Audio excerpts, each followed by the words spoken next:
engine's cooking hotter here. Damn.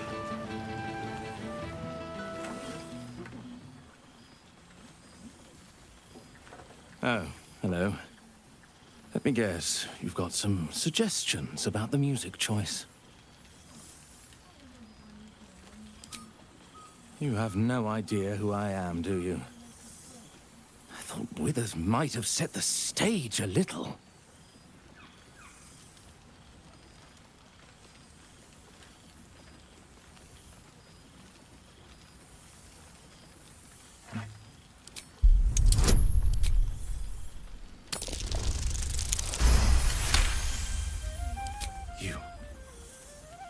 You know? You're bloody right! It is an honor! Finally!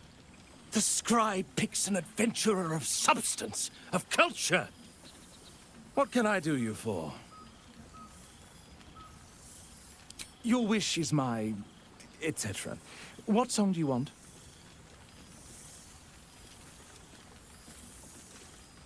Fantastic idea! It'll suit the whole affair perfectly. This seems pretty red, but... Very nice, isn't it? No, not even close. Scrounging in barrels and crates for supplies when he could source these. God, I remember one evening when we had to eat 14 apples, some fish heads, and a stale loaf of bread just to get by.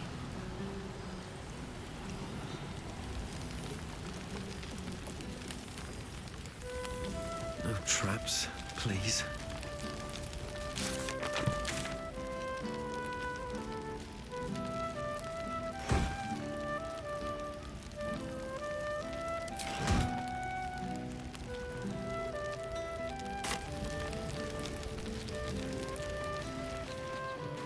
Ah, there you are.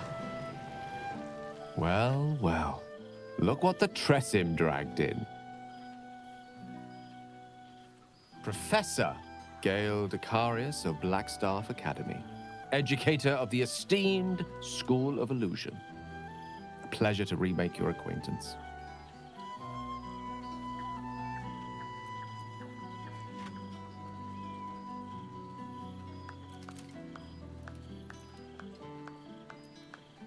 She did not.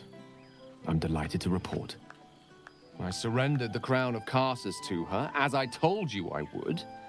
And in return, she cured me of the orb at last. Even now, I struggle to put the feelings into words. It was like exhaling for the first time after holding my breath for so very long. Of course, I haven't clarified with my students that the orb is no longer a threat. The legend of my explosive capabilities is an excellent means of controlling a classroom. Too good, if anything. I spend most of my time trying to convince them how much fun the study of magic can be. But it'd be easier to crack a smile on an intellect devourer than some of my pupils.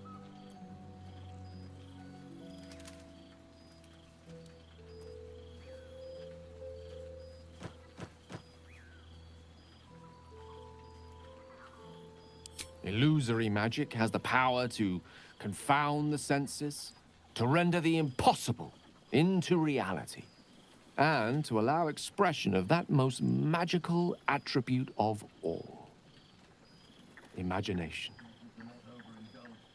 Had you the decades to spare, I think you'd prove quite adept at it, as you did in that first lesson I taught you. It was at that moment, the weave connecting us, that I realized how much your friendship had come to mean to me, as it still does. Teaching you was hardly an effort at all, not like my present cohort of apprentices. Oh, they try their best, of course, when they can manage to stay awake. The cheek of them! Nothing a well-placed swipe from Tara can't fix, though. And what of you? What are you making of this newfound lease of life we earned?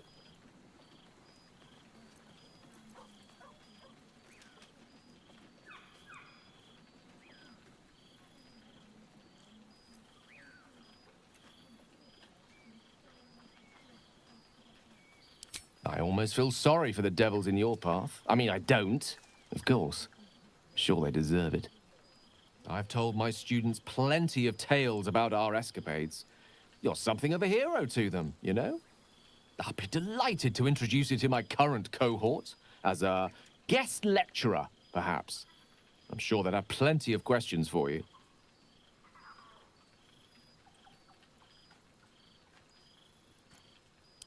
Excellent. I knew you wouldn't be able to resist the allure of sharing your expertise. Of course, you'll be most welcome to stay with me in my tower. My apologies, Tara. That would be our tower.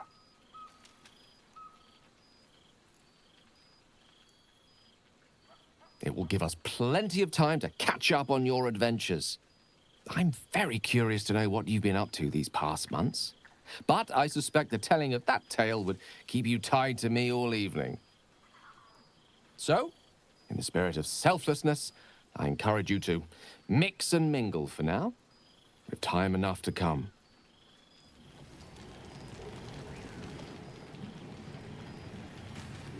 Oh, right. You. Hello. Yes, I'm certain it is. As for you, well, I've heard congratulations are in order. You helped Mr. Dicarios save Baldur's Gate from the Absolute, isn't that right?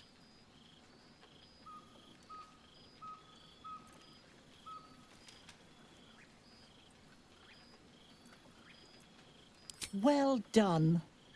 Despite my old friend's genius, he'd have blown himself up long ago if not for the help of friends like you and I.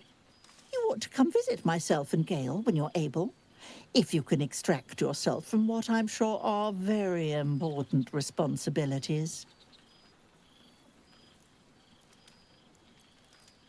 Why, I took time out of my busy schedule to come to your party, didn't I? What greater show of respect could there be? Ta-ta, darling.